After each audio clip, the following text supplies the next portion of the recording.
Imagine waking up one morning and realizing that the money in your wallet is no longer money. Not because it was stolen, not because the bank collapsed overnight, but because a single government decision quietly erased its value while people were still asleep. This is not fiction. This happened in Zimbabwe. And once you understand how it happened, you'll realize this story is not just about one African country. It is a warning for every modern economy in the world.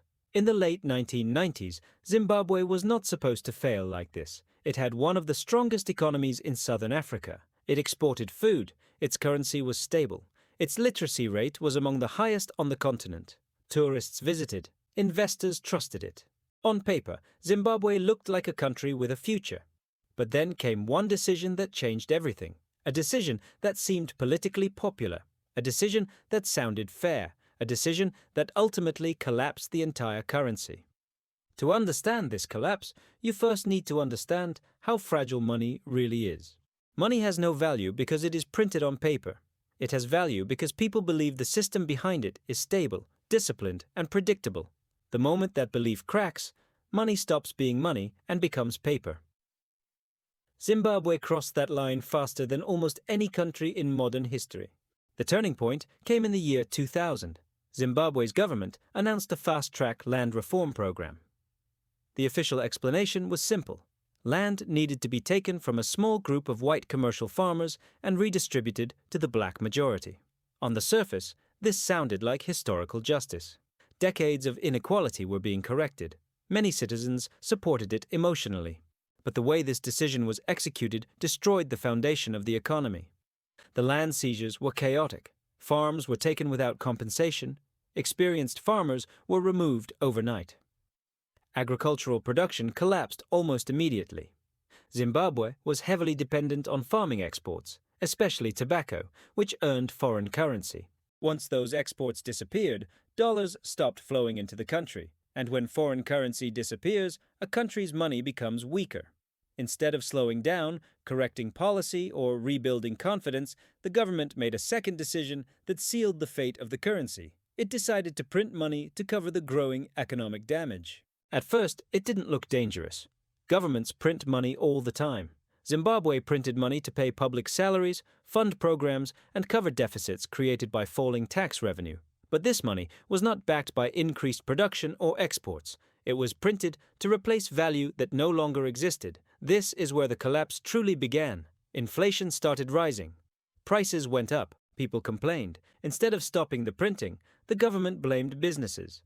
Price controls were introduced. Shops were forced to sell goods at prices below cost. Shelves went empty. Black markets exploded. And still, more money was printed. By the mid-2000s, inflation was no longer a problem. It was a runaway disaster. Every new banknote reduced the value of all existing money. Savings evaporated.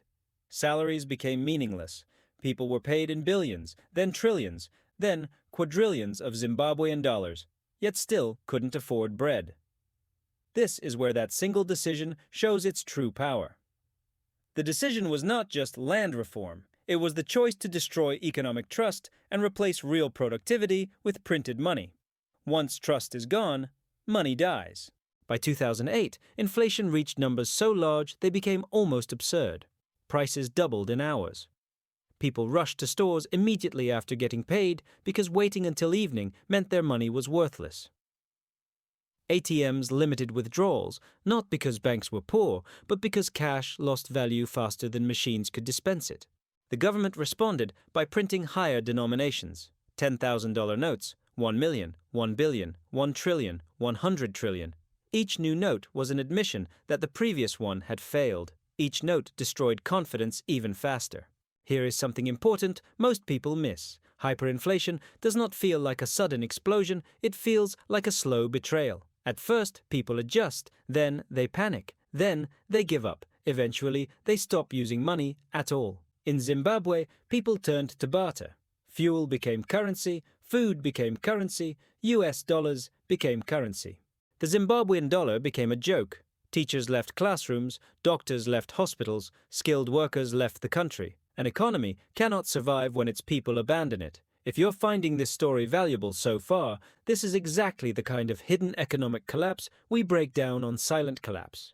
Subscribe now, because understanding these failures is how you learn to spot them before they happen again.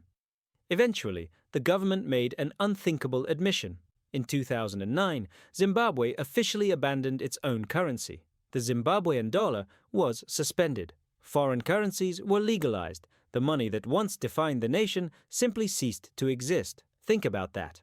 A country reached a point where its own money was so useless that it had to disappear. But the story doesn't end there. Years later, Zimbabwe tried to revive its currency under new names and new systems. Each time, the same problem returned. Inflation, devaluation, loss of trust, because the core issue was never fixed. Trust, once destroyed, is extremely difficult to rebuild. So what was the single decision that collapsed Zimbabwe's currency? It was not just land reform, it was the decision to ignore economic reality in favor of political survival. The decision to believe that printing money could replace productivity. The decision to sacrifice trust for control. This is why Zimbabwe's collapse matters to the USA audience, because the mechanics are universal. Currency collapse does not begin with chaos, it begins with choices. Small choices that seem manageable, choices that politicians justify as temporary, choices that voters accept because the consequences are delayed.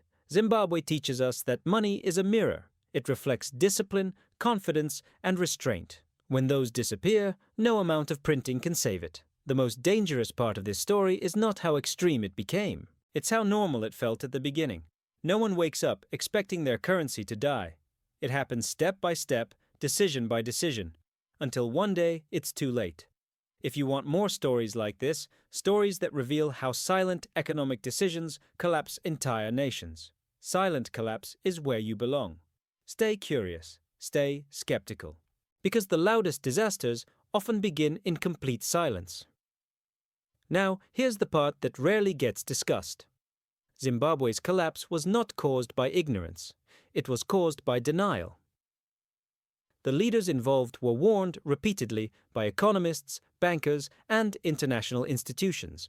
They were told exactly what would happen if money printing continued without production. And yet, the decision was repeated again and again, not because it worked, but because stopping would have meant admitting failure.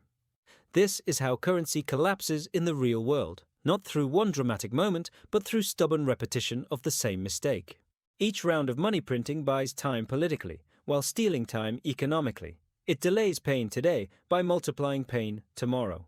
For ordinary Zimbabweans, the damage went far beyond prices. Retirement plans vanished. Lifelong savings disappeared. Contracts became meaningless.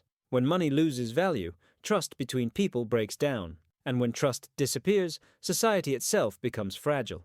Here's the uncomfortable truth. Hyperinflation is not just an economic failure. It is a moral one. It punishes discipline and rewards speed. Those who spend first survive. Those who save lose everything. That reversal destroys the incentive to plan, invest, or build. An economy without planning is already collapsing, even if the numbers look fine for a while. And this is why Zimbabwe's story matters today. Not because other countries will copy it exactly, but because the mindset behind it still exists everywhere. The belief that consequences can be postponed forever. The belief that confidence can be commanded instead of earned. The belief that money is power rather than trust. Every time a government chooses short-term comfort over long-term stability, it walks the same path Zimbabwe walked. Most stop before the edge. Some don't. If you want to understand how these silent decisions shape the future of nations, this is what silent collapse is about. These stories are not history lessons, they are warning signs. Because when a currency collapses, it's never sudden for those who understand it. It's only sudden for those who ignored the silence. There is one final lesson from Zimbabwe that most people overlook. When a currency collapses, the damage does not end when the printing presses stop. The collapse rewires behavior for an entire generation. People who lived through it never fully trust money again. They spend faster, they save in foreign assets, they measure value in goods, not numbers. That psychological scar lasts longer than any inflation chart. Even after foreign currencies stabilized daily life, Zimbabwe's economy remained fragile. Businesses struggled to plan. Investors stayed cautious. Everyone remembered how quickly the ground had disappeared beneath their feet. This is the hidden cost of currency collapse. Once belief is broken, growth becomes almost impossible to sustain. And this is why governments fear inflation less than they should. Inflation feels technical, manageable, temporary. But history shows that once it escapes control, it becomes political, social, and irreversible. Zimbabwe didn't lose its currency because it lacked resources. It lost it because it lost credibility. For the average person, the warning signs were always there. Rising prices blamed on greed. New banknotes introduced as solutions, controls replacing markets. Each step signaled desperation, not strength. But most people only recognize these signals after the collapse is complete. This is why understanding economic history is not about the past. It's about pattern recognition. The same signals repeat across different countries, different systems, different eras. Only the scale and speed change. On silent collapse, we don't study failures to assign blame. We study them to understand cause and effect. Because currencies don't die naturally, they are killed by decisions. And the most dangerous decision is always the same: choosing belief over reality, control over trust, and printing over production. Once that choice is made, the clock starts ticking.